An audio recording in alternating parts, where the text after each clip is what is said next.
J'étais en Afrique, j'étais entré à la vie militaire en 1967 et puis j'ai entré en Afrique en 1968.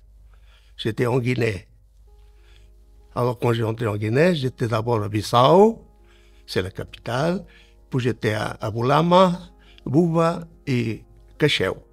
J'ai entré et puis j'ai entré au Portugal. Voilà. En 69, j'ai entré au Portugal. Donc j'étais presque 16 mois en Guinée.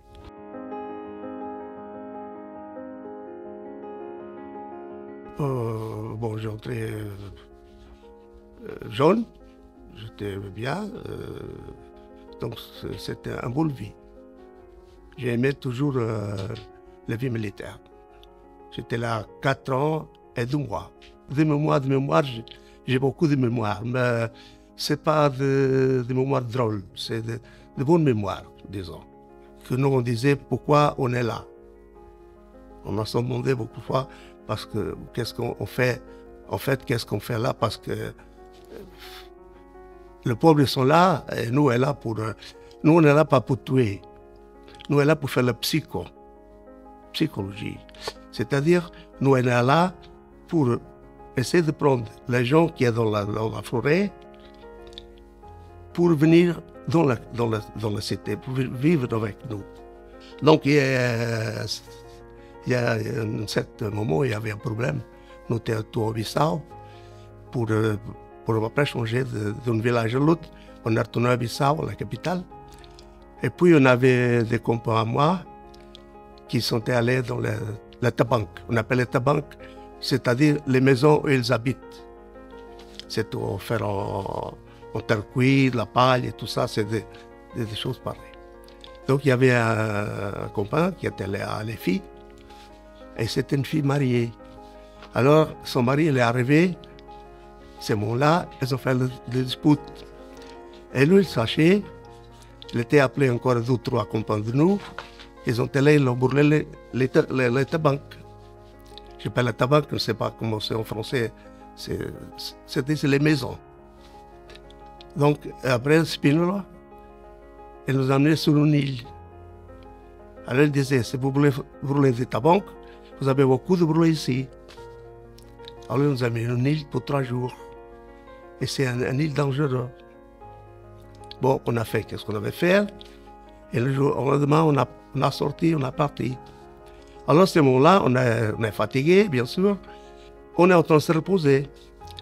Nous, on est toujours à 3. Et à ce moment, je m'endormi. Je m'endormi. Quand je me réveille, j'étais seul. Alors, je disais, où est-ce qu'ils sont? À ce moment-là, j'ai entendu le bruit de bateau. Et je dis, bon, ils sont partis. Alors, j'ai commencé aussi à marcher. On a embarqué. En temps de débarquer, on avait les autres qui sont explosés avec la mitrailleuse là et tout ça. Des bombes, des grenades et tout. Et on est parti. C'est le plus dangereux que nous on a fait, disons. Pour le reste, c'est comme des promenades.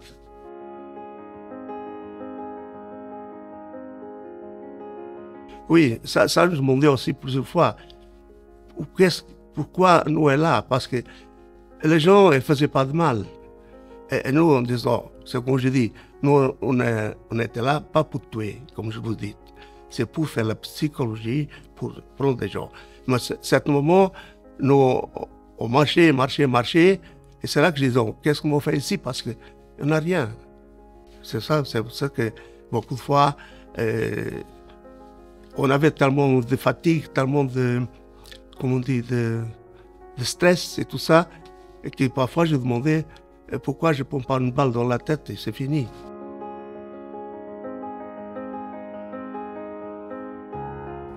Alors, 8 jours après qu'il sortit de la marine, j'étais émigré au Luxembourg. Mais pour arriver ici au Luxembourg, j'ai passé des choses. Parce que j'ai venu comme ça sans passeport. Alors, il y avait un compagnon qui savait comment on devait passer à la frontière.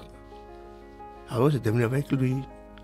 Et voilà. Et pour passer, on a descendu de train, puis j'ai arrivé au Luxembourg, la police elle m'a pris, Alors ils m'ont renvoyé d'arrière, de nouveau vers Portugal. Et quand je suis arrivé à Botembourg, je suis pris ici à la gare de Luxembourg, ils m'ont mis dans le train pour aller au Portugal. Et quand j'arrivais à la gare de Botembourg, le train s'arrêtait. Mais la police est restée toujours devant la porte du train. Et nous, on ne peut pas sortir. Alors le train commençait à marcher et je sautais avec mon deux frères. C'est que le pauvre, la dernière, elle avait plus âgée un peu, elle n'est pas habituée à sauter. Moi, je sautais de la marine 8 jours avant. J'avais tous les gymnastiques, j'avais tout. J'étais léger. Alors je sautais, je dis, mon frère, moi je vais sauter. Oh, comment je vais... Ah, mon ami, alors je sautais, les autres sautaient derrière moi. C'est que mon frère, elle a perdu un soulier. On a sauté.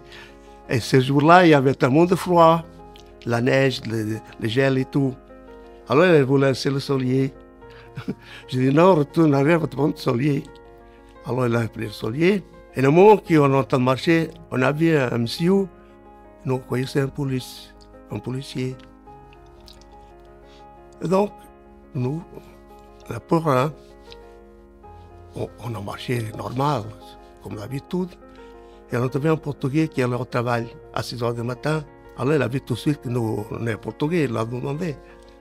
Oui, on est Portugais, on vient d'arriver. Alors il a demandé, est-ce que vous avez de l'argent luxembourgeois, belge? J'ai dit non.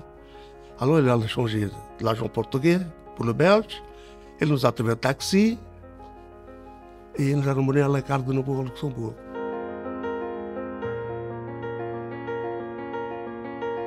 Bon, c'est comme ça. Le monsieur qui l'a ramené ici, il avait le passeport.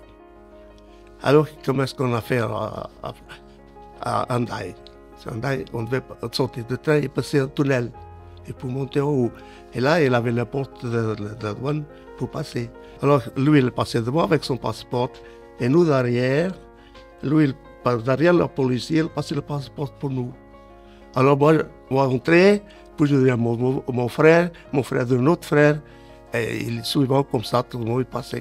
C'est pour ça qu'on peut passer. Puis rentrer dans le train, jusqu'au Luxembourg, c'est pour ça qu'après, quand on est arrivé à la gare, la police nous a pris.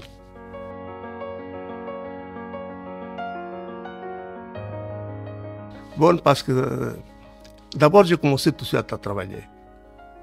Et puis, j'avais aussi des amis. Donc, le travail, c'est un peu dur parce qu'on doit se lever à 5h30 du matin pour commencer à 7h. Mais ça, c'était pas un grand problème. Et voilà, je trouvais que c'était une bonne vie, jusqu'à maintenant.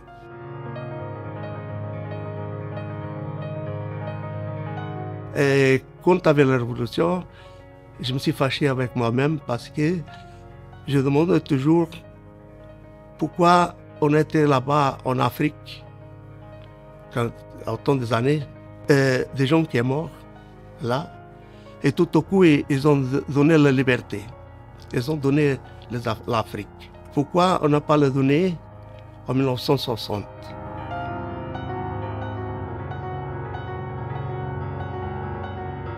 Disons, c'est un peu libre, je crois que c'est trop libre. Parce que les gens aujourd'hui ne respectent pas. Chacun, avec la corruption, c'est trop.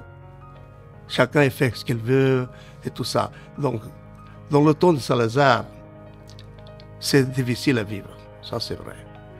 Mais on n'avait pas la liberté de faire des choses qu'on a aujourd'hui. Parce que là, à ce moment-là, il n'y avait pas des assassins, il n'y avait pas de corruption. Et aujourd'hui, c'est ce qu'on veut.